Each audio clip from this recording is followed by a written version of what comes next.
ओ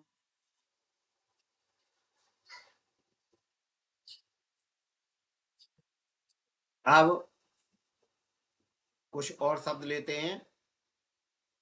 पहला शब्द है युक्ततम। युक्ततम कौन है?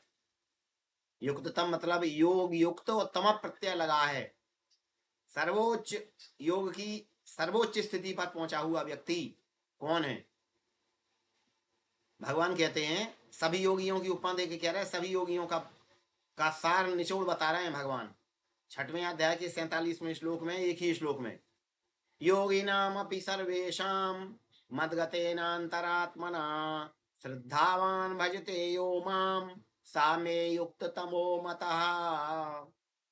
योगिनामपि सर्वेषां, समस्त योगियों में, मद्गतेनान्तरात्मना, अंतरात्मा से मुझ में प्रविष्ट, अंतरात्मा को जिसने अपने मन को जिसने मुझ में ही प्रवेश करा दिया है, मुझ में ही निवेश करा दिया, जैसा कि भागवत में लिखा है, तस्मात् केनाप्युपायेन मनः कृष्णे निवेशयेत्।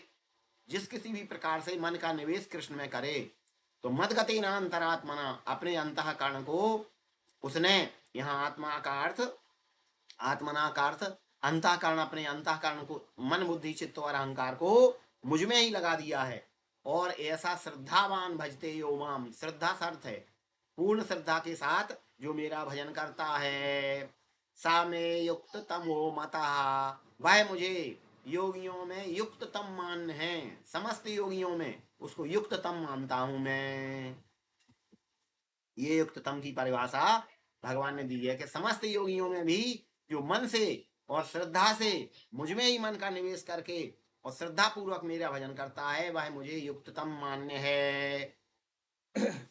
अगला पद लेते हैं। दूसरा पद है गुणातीत। गुणातीत कौन है? भगवान ने चतुर्दश अध्याय में कहा है, मानापमानयोस्तुल्य तुल्यो मित्रारिपक्षयो सर्वारंभ परित्यागी गुणातीतः स उच्यते।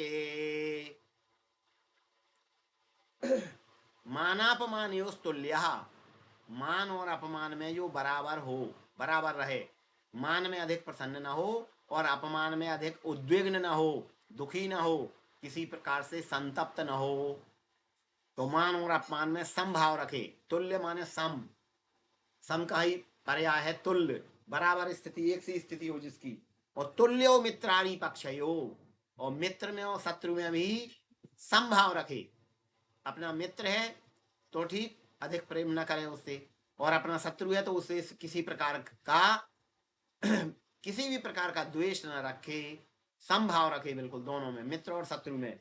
तीसरा सर्वारंभ परित्यागी, प्रत्येक कर्म के आरंभ में जो संकल्प होते हैं, प्रत्येक कर्म के आरंभ में कि मैं ऐसा करता हूं, मैं ऐसा इसलिए कर रहा हूं, कामना का संकल्प, और किसी भी प्रकार का आरंभ हो, कर्तापन के अभिमान से रहित होकर के कर्म करे, उसको गुणातीत कहा जाता है। गुणातीतः स उच्यते। ये भगवान ने चतुर्दश अध्याय के 25वें श्लोक में गुणातीत की परिभाषा दी है। गुणातीता स उच्यते, अर्थात वह मान अपमान में तुल्य हो, मित्र और शत्रु में तुल्य भाव रखे, समभाव रखे, दोनों में समभाव रखे, और समस्त कार्यों की आरंभ में कर्तापन के अभिमान से रहित होकर कार्य करे। ऐसा साधक, ऐसा योगी गुणातीत कहा जाता है। ये गुणातीत की परिभाषा भगवान ने दी है। ओम तत्सत।